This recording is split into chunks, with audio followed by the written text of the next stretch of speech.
आज पूरे देश में बस ठगी का व्यापार चल रहा है।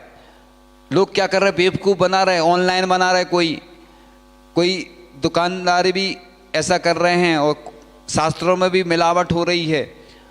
आज मतलब बेवकूफ़ बनाने का ज़माना ज़्यादा है, इसलिए ऐसा अपन को नहीं करना। ये धर्म जो आते हैं ना, यही तो सिखाते हैं अपन को, दूसरे को नहीं देखना अपन को। लोग क्या करते, दूसरे को देखते हैं। अगर हम लोग ऐसे दूसरे को देखते तो कभी साधु जीवन में नहीं बन पाते। ये तो होता है कि कमियां सब में रहती हैं, लेकिन कमियों को दूर करना। ये शास्त्र ग्रंथ कभी गलत नहीं बोलते हैं, हम लोग गलत चल रहे हैं। देखो, संविधान जब बनाया जाता है ना तो वो सही बनाया जाता। अब भले ही कोई भ्रष्टाचार करे, सिखाया तो क्या जाता, कानून की किताब में क्या लिखा रहता है, गीता में, मैं गीता की सौगंध खाकर कह रहा हूं, जो कहूंगा सच कहूंगा, सच के अलावा कुछ नहीं कहूंगा। लेकिन होता क्या है, सबको मालूम है। तो ये जो नियम कानून बनते हैं किस लिए बनते हैं सबको मालूम है। मैं ज़्यादा तो इसलिए नहीं बोलता हूँ, मैं किसी की बुराई नहीं करना चाहता, लेकिन धर्म की बात जरूर करूँगा, क्योंकि मैंने धर्म बचाओ आंदोलन, धर्म बचाओ अभियान शुरू किया है। तो हमारा धर्म कैसे सुरक्षित रहे, सिर्फ औपचारिकता नहीं होना चाहिए, हम स्वयं भी चलें, दूसरों को भी चलाएं, प्रयास करें। इसलिए मैं हमेशा बोला करता हूँ कि देखो, जो कमेटी भी होती है ना, वो क्या होता है ना, जब सौगंध ले लेते हैं, चुनाव आता है तो हम ऐसा करेंगे वैसा करेंगे, चुनाव के बाद सब भूल जाते वो वादे। इसलिए अब पूरे देश के लिए मैं एक संदेश देता हूँ, चाहे नेताओं को वोट दो, चाहे कमेटियों को वोट दो, तभी देना। काम नहीं करते तो इस्तीफा ले लेना उनसे। क्यों ले लेना, क्योंकि उनने सौगंध ली थी सबके सामने, है ना। अब तो स्टाम्प पे लिखा लेना सौगंध, और अगर वो काम नहीं करते तो कहना इस्तीफा दो, वोट आगे से नहीं देना है। ऐसे लोगों को मैं पूरे भारत के लिए बोल रहा हूँ, चाहे भले ही महाभारत हो जाए। इसलिए मैं बोल रहा हूँ कि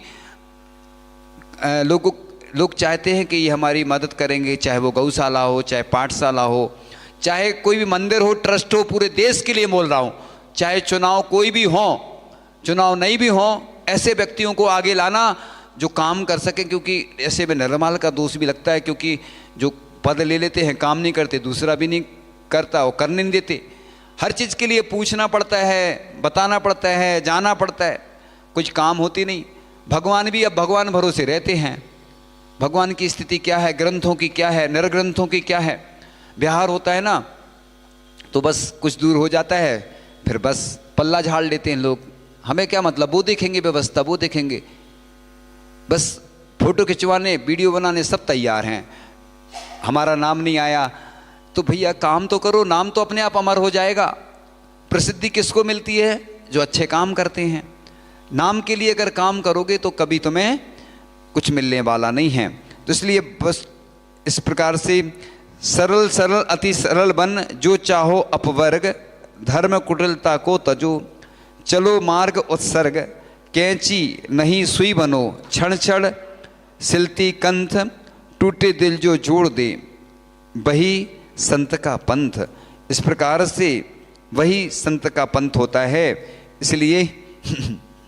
इसलिए ऐसे काम करना चाहिए कि हम सरलता की बात करें। हम चाहते कि आप स्पष्ट वक्ता बने, स्पष्ट कार्यकर्ता बने, क्योंकि मायाचारी से त्रिंच गति मिलती है ना। माया त्रैज्ञो लस्य, मायाचारी। तो इस प्रकार से बगुला के ध्यान जैसा नहीं करें। बगुला ध्यान लगाता कैसे लगाता है, बगुला जैसा नहीं लगाना। हम सफ़ेद वस्त्र नहीं, सफ़ेद आत्मा रखें, तो जो झुक जाता है वही सीधा होता है। तो मन वचन काय से सरल बनना ही आर्जव धर्म हमें सिखाता है। सज्जन पुरुषों के विचार, वचन और कार्य एक जैसे होते हैं। दुर्जनों के मन में कुछ होता है, कहते कुछ और कार्य में इनके पृथक बात होती है। जैसे कोई आता है, पूछता है कि पापा कहाँ हैं, तो बच्चा बोलता है कि पापा ने बोला था कि बोल देना कि पापा घर में नहीं है। कितना सरल। ऐसे मुनिराज को लिखा है, कैसा लिखा है, बालकवत। कैसा लिखा है, बालकवत। आज लोगों में ऐसी कूट कूट के मायाचारी भरी है। हम देखते हैं लोग कुछ भी झूठ बोल रहे हैं और सब गलत ही गलत हो रहा है, क्योंकि पंचम काल है, स्थितियां विकराल है और स्थितियां ऐसी होती जा रही हैं। अब धर्म के नाम पे बस सब ऐसे ही चल रहा है। अंदर बहुत कम लोग हैं जो सही वास्तविकता में धर्म करते हैं। तो धर्म सिर्फ ऊपर की वस्तु नहीं है।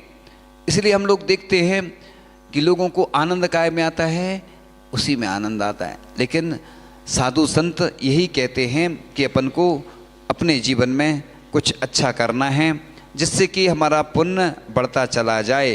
तो इस प्रकार से मायावी मनुष्यों का दया, धर्म, व्रत, संयम, नियम, जाप आदि समस्त शुभ क्रियाएं स्वप्न में प्राप्त हुए राज्य की तरह निष्फल हैं। तो माया से अनेक दोष उत्पन्न होते हैं, ऐसा जानकर मायाचारी को दूर से ही छोड़ देना चाहिए। तो सरल युग से आर्जव धर्म स्वीकार करना चाहिए। आर्जव धर्म से अशुभ आश्रव का निरोध होता है, जिससे नरक गति के छेदन, भेदन, ताड़न आदि इनसे मुक्ति मिलती है। तो इस धर्म से अव्रती लोग भूमियाँ जीव मरकर स्वर्गों में देव होते हैं। आर्जव धर्म का पालना करने से जीव बिल्ली, शेर आदि आदि योनि को प्राप्त होते हैं। वहाँ भूख, प्यास, बंधन, नाश का छेदन, ठंडी गर्मी, वर्षा, मच्छर आदि भार वहन आदि के दुखों को प्राप्त होते हैं। मनुष्य गति में वात, पित्त, कफ, भगंदर, टीबी आदि ऐसे रोग होते हैं। निर्धनता होती है, पराधीनता होती है, कुरूपता होती है, अंगोपांगों की हीनता होती है, स्त्री आदि की अकाल मृत्यु होती है, प्रिय का वियोग होता है, अप्रिय का संयोग। अपन को ऐसा क्यों होता है? अपन को ये इसी कारण से होता है ये कि अपना प्रिय व्यक्ति चला जाता है, किसी के पति का मरण हो जाता है, पुत्र का मरण हो जाता है। प्रिय मतलब वही कहलाते हैं। अपने प्रिय कौन होते हैं अपने घर में? या अपना कोई मित्र भी हो सकता है। और अप्रिय का संयोग मतलब ये कर्मों के उदय से होते हैं। तो देवगति में भवनवासी, व्यंतर, ज्योतिषी, आवियोग, किल्बिष आदि देवों में उत्पत्ति, दूसरे देवों की हीनादिकता, संपत्ति होने का दुख प्राप्त होता है। इधर भी होता है ना, सब लोग जलते हैं। कई लोग बोलते हैं महाराज जी हम कुछ भी काम करते हैं हमसे लोग जलते हैं। तो क्या करें? अपन उसके जलन के कारण क्या काम छोड़ दें क्या? एक बार बहुत अच्छी बात कही किसी ने कि दिगंबर साधु आपके निकलते हैं, उनको वस्त्र पहन के निकलना चाहिए। एक दूसरे वाले व्यक्ति ने बहुत अच्छी बात कही कि वो वस्त्र पहने इसलिए अच्छे, तुम दो थोड़ी छोटी पट्टी लगा लो आंखों में, तुम्हें इतनी सी छोटी पट्टी लगाना पड़ेगी। तो ऐसे ही क्या साधु दिगंबरत्व के साथ निकलना छोड़ दें क्या? बिल्कुल नहीं। पंचम काल के अंत तक ऐसे ही मुनि रहेंगे। देखो सबसे कठिन होता है दिगंबरत्व। क्यों होता है? क्योंकि वर्तमान में कैसी स्थितियां हैं, परिस्थितियां, लेकिन फिर भी आज दिगंबरत्व देखने में आ रहा है। ये बहुत बड़ी बात होती है। तो इस प्रकार जहाँ वचन अलग हो, मन अलग हो, वह छल कहलाता है। हम समझते हैं कि हमारे कपट को किसी ने नहीं देखा, किंतु सामने वाला व्यक्ति जान लेता है। अब देखो आज मोबाइल का ज़माना है, आप बहुत सावधानी रखना। कोई भी रिकॉर्डिंग कर सकता है आपकी बात। आप बात करते हो ना किसी से भी, रिकॉर्डिंग, और सामने कैमरे लगे हर जगह। कोई भी अपराध करता है तो कैमरे से वो पकड़ में आ जाता है। और कोई देखे चाहे देखे, केवली भगवान के ज्ञान में तो सब कुछ झलक रहा है। मैंने देखा है कितना भी पाप कर ले, और मैं तो देखता हूँ कि पाप करने वाले ज़्यादा हैं, पुण्य करने वाले कम हैं। पुलिस भी कितनी है बताओ? अपराधी ज़्यादा है कि पुलिस ज़्यादा है? ठीक है ना। तो इस प्रकार से आगे और बात करते हैं। संतोष को स्वीकार कर तृष्णा, लोभ को अपने अंदर से निकाल देना शौच धर्म होता है। शारीरिक स्थिति के लिए भोजन लेना ठीक है, परंतु भोजन की तीव्र लालसा नहीं होना शौच धर्म है। लोभ के कारण हमें खोटी योनि एवं नरक गति की प्राप्ति होती है। तो लोभी मनुष्य माता, पिता, पुत्र, भाई, प्रिय मित्र, स्वामी और सगे संबंधियों को मार डालते हैं। कहा भी कि लोभ पाप का बाप खाना। इसलिए आप सभी लोग लोभ त्याग कर शौच धर्म से अंगीकार करें। ये अपन लोग बोलते हैं शौच माने शुद्धि होती है। तो इस प्रकार से तृष्णा की खाई खूब भरी, पर रिक्त रही वह रिक्त रही। इसलिए शुद्धता को प्राप्त करें। लोभ कषाय के त्याग का नाम ही शौच धर्म, जिसे प्रत्येक जीव को धारण करना चाहिए। इस प्रकार से ये धर्म जो आते हैं हमारे जीवन में, बड़े पुण्य के उदय से ऐसे अवसर हमें प्राप्त होते हैं, लेकिन हम अपने स्वार्थ के कारण इनमें सब निमग्न हो जाते हैं। तो इष्ट, पुत्र, स्त्री आदि परिग्रह की अभिलाषा को काम कहते हैं। इष्ट विषयों में आसक्ति को राग कहते हैं। जन्मांतर संबंधी संकल्प करने को निदान कहते हैं। मनोनुकूल वेशभूषा में उपयोग रखना छंद कहलाता है। तो विविध विषयों के अभिलाषा रूप कलुषित जल के द्वारा आत्म सिंचन को स्वत कहते हैं अथवा स्वादि। तो प्रिय वस्तु को पाने के भाव को प्रेय कहते हैं। तो इस प्रकार से अग्नि की संगति से लोहा पिटता है। कहते हैं ना, मिट्टी मिट के गागर बनती है, बूंद गिर गिर के सागर बनती है। खूब मिटो खूब पिटो। तो पिटाई ऐसी नहीं होना चाहिए कि कोई ऐसा काम करो कि लोग तुम्हें मारें, बदनामी करें। आज देखो प्रसिद्धि भी जल्दी फैल जाती है, बदनामी भी जल्दी हो जाती है। इसलिए तो मैं बोलता हूँ कि बहुत सावधानी रखने की आवश्यकता है। आचार्य श्री ने हाई को लिखा था, तेरी दो आँखें तेरी ओर हजार, सतर्क हो जा।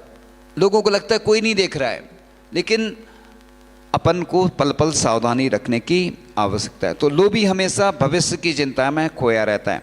तो इस प्रकार से चर्म धुलने से कर्म नहीं धुलते। कृपण की अपेक्षा, कंजूस की अपेक्षा कौआ मिलकर खाता इसलिए अच्छा है। तो संपत्ति की मित्रता पुण्य से है, व्यक्ति से नहीं। लोग से पूछो कैसा चल रहा है, दाल रोटी खा रहे हैं। झूठ कितना बोलते हैं लोग, दाल रोटी के लिए खाते क्या? खाते तो सब हैं, लेकिन बोलते ना, नौन तेल लकड़ी जिसमें दुनिया जकड़ी, जैसे वह मकड़ी का जाला है।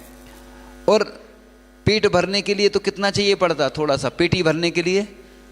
अभी आप पूरे भारत में देख लो, इनकम टैक्स वालों को छापे पड़वा दो अगर पूरे इनकम टैक्स वालों से, तो देखना कितनी साड़ी निकलेंगी, सोना चांदी निकलेगा लोगों के पास, है ना। परिग्रह प्रमाण नहीं बनाते लोग। परिग्रह प्रमाण बना लो पहले ही से। अपन इनकम टैक्स वाले छापा पाने से पहले ही से बोल दो हमारा त्याग है। याद आ रहा है मुझे, एक विद्वान थे प्रसिद्ध, उनके इनकम टैक्स वाले आए और देखा तो जहाँ देखा परम पूज्य आचार्य श्री विद्यासागर जी महाराज की फोटो रखी हैं, कहीं शास्त्र रखे हैं।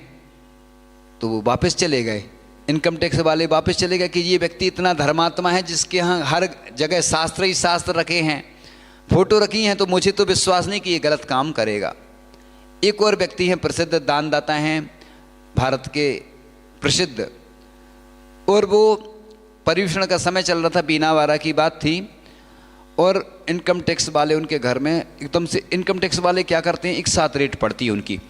ऐसा सुनते हैं कि वो क्या करते, पहले नौकर बन के रहते हैं या सामने कोई मजदूर बन के रहते हैं, देखते हैं पहले वो।